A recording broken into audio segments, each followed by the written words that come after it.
अब ये पार्ट 3 है, यानी कि आज ये प्राकृतिक संसाधन का तीसरा क्लास है, जिसको हम पार्ट 3 के नाम से जानते हैं। तो यदि आप YouTube पे जाइएगा तो प्राकृतिक संसाधन श्यामा कोचिंग सेंटर पार्ट 3 लिखिएगा, तब जाके ये अध्याय आपको उपलब्ध हो जाएगा। मृदा अपरदन। अपरदन का मतलब होता है क्या?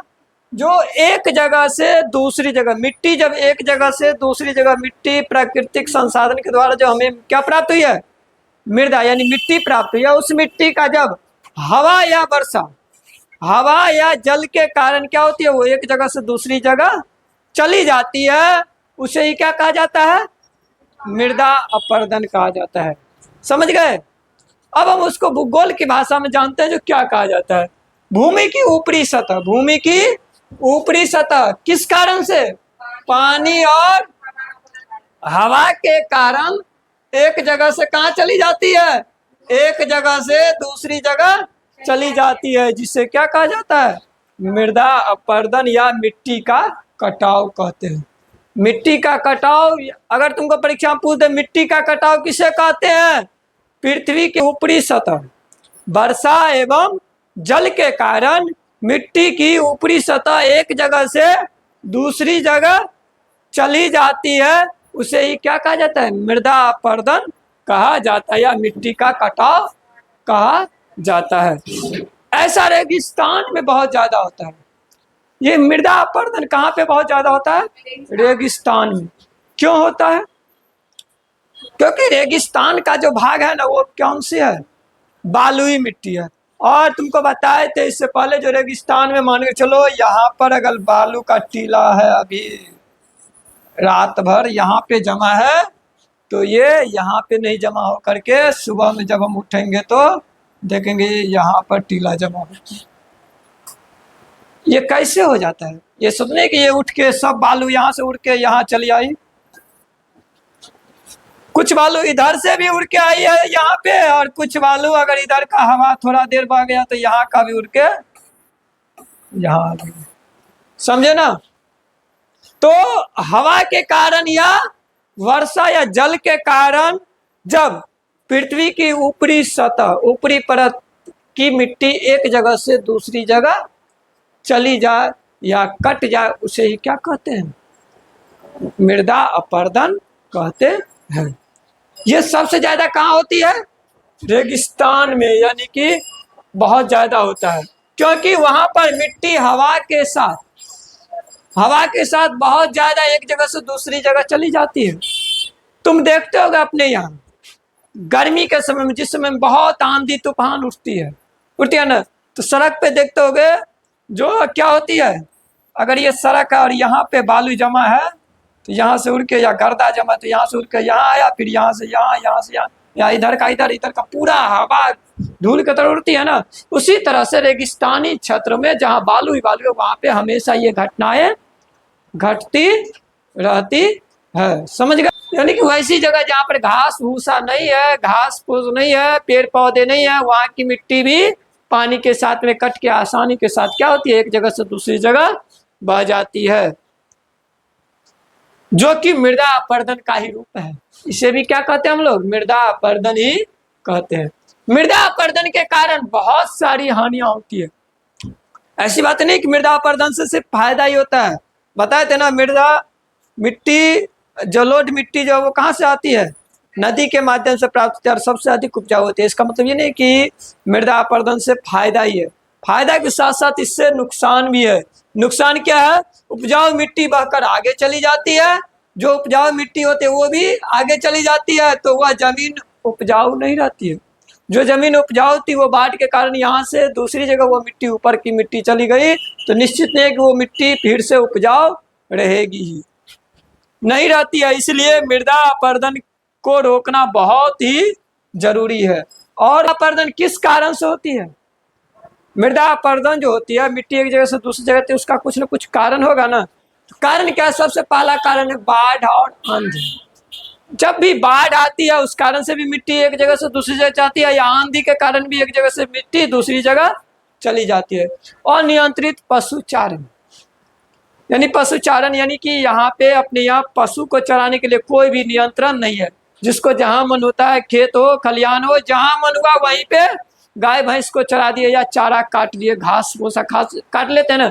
इस कारण से भी हमारे जो होती है अनियंत्रित पशुचारण के कारण भी मृदा अपरदन होती है। उसके बाद वृक्षों एवं वनों की कटाई से, वृक्ष एवं वन को हम लोग क्या करते हैं, अपने फायदे के लिए काट लेते हैं। लेकिन एक पेड़ काटते हैं तो नियम क्या है, अगर एक पेड़ आप काटते हैं तो पर्यावरण को बचाने के लिए अगर आप एक पेड़ काटते हैं तो कोशिश ये रखिए, ध्यान ये रखिए कि एक पेड़ के बदले में हम कम से कम 2 पेड़ लगाएं। अन्यथा आप 5 से 10 पेड़ भी लगाइएगा तो वो कम है एक पेड़ के बराबर। लेकिन एक पेड़ यदि कटता है तो हम 10 पेड़ लगाए। लेकिन आज के समय में क्या हो रहा है, पेड़ 100 कट रहे हैं, लग रहे हैं कितना, 10 भी पेड़ ठीक से नहीं लग रहे हैं। तो वृक्षों एवं वनों की कटाई से भी मृदा अपरदन होती है। आगे है मृदा अपरदन को रोकने के लिए भी उपाय है। मृदा अपरदन को आप क्या कर सकते हैं, रोक भी सकते हैं। तो मृदा अपरदन को कैसे रोकेंगे हम लोग, मजबूत मेड़बंदी करके। यानी कि अगर ये हमारा खेत है तो ये जो आर बना है, इस आर को मजबूत बना करके लगा, इस पे क्या लग जाएगा, घास लग जाएगा, यानी जिसको घास पट्टी के नाम से हम लोग जानते हैं। जब ये घास लग जाएगा आरी के चारों तरफ तो हमारा मेड़ क्या होगा, मजबूत होगा। वर्षा होगी तो वो जल्दी उसको तोड़ नहीं सकती आरी को। और जब इसके ऊपर घास रहेगा नहीं तो ये मजबूत नहीं होगा। तो मेड़बंदी करके हम अपने मृदा अपरदन को क्या कर सकते हैं, रोक सकते हैं।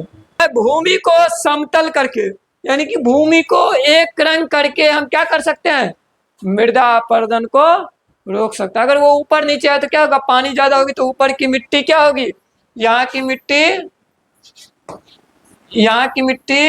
यहाँ पे जो है वो यहाँ आ जाएगी कि नहीं आ जाएगी आसानी से। तो इसको हम समतल करके यानी एक रंग करके हम इसको मृदा अपरदन से को रोक सकते हैं। जैविक खाद का उपयोग करके, अभी क्या हो रहा है, हम लोग बोरा का बोरा खाद देते हैं ना, उस खाद का उपयोग करके नहीं, जैविक खाद यानी कि गाय का गोबर हुआ, मवेशी का गोबर हुआ, उससे जो खाद बनती है उस खाद का उपयोग करके हम मृदा अपरदन को रोक सकते हैं। उसके बाद वन की कटाई ना करके, यानी कि वन को नहीं काट करके भी हम मृदा अपरदन को रोक सकते हैं। और वन संरक्षण एवं बाढ़ नियंत्रण, वन को संरक्षित करके और बाढ़ पर नियंत्रण पा करके। अभी क्या हुआ है, अपने लोगों के क्षेत्र में बाढ़ क्यों नहीं आती है, क्योंकि बहुत ज्यादा पुलिया बन गई है, जिस कारण से जल्दी नदी का बांध टूटती ही नहीं है, जिस कारण से बाढ़ आती नहीं। तो बाढ़ पे भी नियंत्रण करके हम मृदा अपरदन को रोक सकते हैं। अगर आपको अभी जो पढ़े हो मृदा पढ़े हो ना, अभी तक मिट्टी के बारे में पढ़े हो ना, अगर आपको पूछ दे कोई जो मृदा पर निबंध लिखो, या भूगोल में ही पूछ दिया जाए प्रश्न जो मृदा संरक्षण पर क्या करिए, निबंध लिखिए, क्या लिखेंगे, मिट्टी को अपने स्थान से विभिन्न क्रियाओं द्वारा स्थानांतरित होने से बचाने के लिए जो भी उपाय या कदम उठाए जाते हैं वो निम्नलिखित है या इस प्रकार है। क्या सब है, तीव्र हवा, तीव्र वर्षा, हिमानी एवं सामुद्रिक लहरें, वनों की कटाई, अति पशुचारण, खनन, रसायनों का अत्यधिक प्रयोग से मिट्टी का क्षरण होता है। इन सभी से क्या होता है, मिट्टी का क्षरण होता है। खनन, रसायनों, अतः हम मानवों का यह परम कर्तव्य बनता है कि ऊपर वर्णित सारे गतिविधियों और घटनाओं पर यथासंभव रोक लगाया जाए।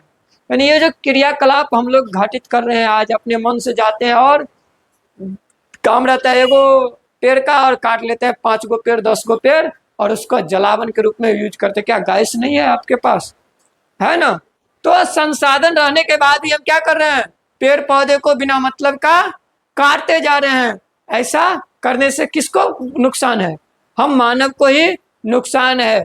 इसीलिए इस सब पे क्या होना चाहिए, रोक लगनी चाहिए, अन्यथा बिना काम का पेड़ की कटाई नहीं होनी चाहिए। और भी बहुत सारी गतिविधियां हैं जिसपे हमको रोक लगाती, पशुचारण और नियंत्रित पशुचारण, बिना मतलब का किसी भी खेत में किसी भी मेड़ पे जा करके पशु को चरा दिए, इससे भी हमको क्या होती है, नुकसान होती है। साथ ही साथ आसपास की बेकार पड़ी जमीनों में घास एवं पौधे उगाए जाए। यानी आसपास में जो जमीन है जिसका कोई काम नहीं हो रहा है, किसी चीज में उपयोग नहीं हो रहा है, उस जगह पे क्या होनी चाहिए, घास या पेड़ पौधे लगाने चाहिए, जिससे कि क्या हो, पर्यावरण को भी फायदा पहुंचे। फसल चक्रण के द्वारा भी मिट्टी का संरक्षण किया जाता है। फसल चक्रण के माध्यम से भी मिट्टी का क्या होता है, संरक्षण किया जाता है। यानी फसल चक्रण किसको कहते हैं, आगे आप लोग देखिएगा। कृषि से आप क्या समझते हैं, तो मिट्टी की सतत गुणवत्ता बनी रहे। मिट्टी की सतत यानी मिट्टी में जो गुण है, क्या गुण है मिट्टी के अंदर, मिट्टी के अंदर यही गुण है जो उसके अंदर जो उर्वरा शक्ति है जिस कारण से अनाज उगलती है, वो गुण हमेशा बनी रहे। इसके लिए वर्षा जल का संचयन, पृष्ठभूमि जल का संरक्षण, भूमिगत जल की पुनः पूर्ति के साथ साथ पहाड़ी क्षेत्रों में सीढ़ी नुमा खेती की जाती है, जिसे समुच्च कृषि कहते हैं। ये जो आपको फिगर में दिख रहा है, ये कौन सा क्षेत्र है, ये पहाड़ी क्षेत्र है।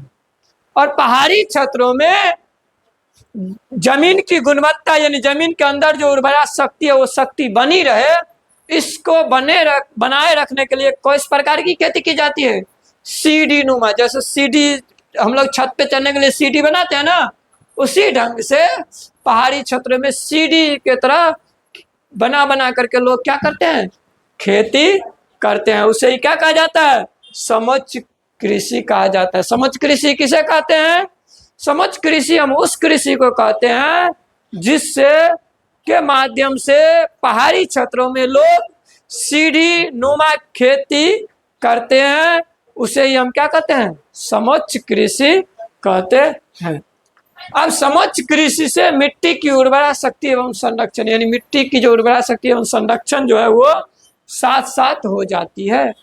पवन अपवर्धन, टॉपिक का नाम क्या है, पवन अपवर्धन, पवन अपवर्धन वाले क्षेत्र। तो ये पवन अपवर्धन वाले क्षेत्र क्या होते हैं, पवन अपवर्धन कहने का मतलब है कि जहाँ पे बहुत ज्यादा हवा चलती रहती है हमेशा, उसे क्या कहा जाता है, पवन अपवर्धन। तो पवन अपवर्धन वाले क्षेत्रों में किस प्रकार की कृषि की जाती है, पवन अपवर्धन वाले क्षेत्रों में पट्टिका की स्थिति श्रेष्ठकर है। यानी श्रेष्ठकर मतलब क्या, स्ट्रिप फार्मिंग। क्या होती है, स्ट्रिप फार्मिंग। तुमको अगर पूछ दे कोई स्ट्रिप फार्मिंग क्या होती है तो क्या जवाब देंगे, वैसी जगह जहां पर खेत के बीच में घास की पट्टी बना करके खेती की जाती है, उसे ही क्या कहते हैं, स्ट्रिप फार्मिंग कहते हैं। यानी कि एक खेत है, उसके बीच में क्या करते लोग, आरी के तरह बना बना करके और अनेकों फसल करते हैं। एक ही जगह पे एक ही खेत में अनेकों फसल करते हैं ना, हम लोग भी करते हैं ना, बहुत जगह पे क्या करते हैं, इस प्रकार की खेत है तो उसको 4 भाग में बांट दे, इसमें कोई और फसल, इसमें कोई और, इसमें कोई और, करते कि नहीं करते। तो स्ट्रिप फार्मिंग का कारण क्या होता है, जो इस तरह से वो बीच में घास का मेट बना करके और अलग अलग फसलों का उत्पादन करते हैं, उसे क्या कहते हैं, स्ट्रिप फार्मिंग कहते हैं। इसके अंतर्गत फसलों के बीच घास की पट्टिका विकसित करने पर आधारित है। इसके तहत रसायन का उचित उपयोग कर मिट्टी का संरक्षण किया जा सकता है। यानी कि जितना चाहिए उत्पादन के लिए, जितना मिट्टी को चाहिए, उसके माध्यम से इसका क्या किया जाता है, उपयोग किया जाता है। रसायनों के सतत उपयोग से मिट्टी के पोषक तत्वों में कमी आने लगती है। जब इस जगह पे बार बार एक ही चीज का उपयोग होता है तो वहां की उर्वरा शक्ति जो है वो क्या होती है, छिन्न हो जाती है, यानी कि समाप्त हो जाती है। यह पोषक तत्व जल, वायु, केचुआ और अन्य सूक्ष्म जीवों हो सकती है। अब वो पुनः कहाँ से प्राप्त करेगी उर्वरा शक्ति, केचुआ से यानी कि चाली से, या फिर वायु यानी हवा से, जल के माध्यम से, इन सभी के सूक्ष्म जीव के माध्यम से क्या करती है, वो अपने उर्वरा शक्ति को पुनः वापस लाती है। नदी डेल्टा का मतलब समझे आप लोग, जब तुम यहाँ से कुशेश्वर स्थान की तरफ जाओगे ना, तो जिस टाइम में बाढ़ रहती है उस टाइम में जाओगे तो पूरा क्या मिलेगा, समतल एकदम पानी से भरा पड़ा मिलेगा। और जब सूख जाएगा पानी उस टाइम में जाओगे तो क्या होगा, जैसे ये है ना इधर, इसी ढंग से ये नदी गई है ना। और ये हरा वाला भाग जितना भी दिख रहा है ये क्या है? डेल्टा यानी जगह है, यहाँ पे लोग क्या कर सकते हैं, रहते हैं। तो नदी के बीच में जो जगह होती है, नदी के बीच में जो ऊंची पहाड़ी के तरह जगह होती है, उस जगह को क्या कहा जाता है? नदी डेल्टा। उस जगह को क्या कहा जाता है? नदी डेल्टा। यानी कि नदी के बीच में जो रहने लायक जमीन बची रहती है, चारों तरफ पानी रहती है और बीच में जो जगह रहती है उस जगह को क्या कहा जाता है? नदी डेल्टा कहा जाता है। समझ गए? अब भारत नदियों का देश है। हमारा भारत किस प्रकार का देश है? नदियों का देश है। फलतः विभिन्न भागों में नदी डेल्टा का विकास हुआ है। यह नदियों का देश है तो इसलिए यहाँ पे बहुत जगहों पे नदी डेल्टा का भी विकास हुआ है। उसमें मुख्यतः उत्तर भारत का मैदानी क्षेत्र, उत्तर भारत का जो मैदानी क्षेत्र है वो वहाँ पूर्वी तटीय मैदान एवं दक्षिण भारत के कुछ क्षेत्रों में क्या हुआ है? विकास हुआ है। इन क्षेत्रों के मिट्टी में, इन क्षेत्रों के मिट्टी में क्या सब? पोटास, फास्फोरस और चूना जैसे तत्व की प्रधानता होती है, जबकि इसमें नाइट्रोजन एवं जैव पदार्थों की कमी रहती है। अधिक उपजाऊ होने के कारण इस मिट्टी पर गहन कृषि की जाती है। बोले ना, जब ही नदी के साइड में तो नदी तो मिट्टी लाएगी नहीं एक जगह से दूसरी जगह। इस कारण से यहाँ पे ज्यादातर कौन सी मिट्टी पाई जाती है? जलोढ़ मिट्टी पाई जाती है। जलोढ़ मिट्टी पहले ही बताया जो बहुत ज्यादा उपजाऊ होती है, इसलिए यहाँ पर बहुत अधिक मात्रा में कृषि की जाती है नदी डेल्टा वाले क्षेत्रों में। का जो क्लास होगा वो फसल चक्र, फसल चक्रण से आरंभ होगी, जो कि पार्ट 4 कहलाएगी, यानी कि अध्याय फर्स्ट का का ये पार्ट 4 होगा, जो कि क्या होगा? फसल चक्रण। तो आप बच्चे अगले टॉपिक फसल चक्रण से जो है वो पढ़ के आएंगे। बहुत बहुत धन्यवाद।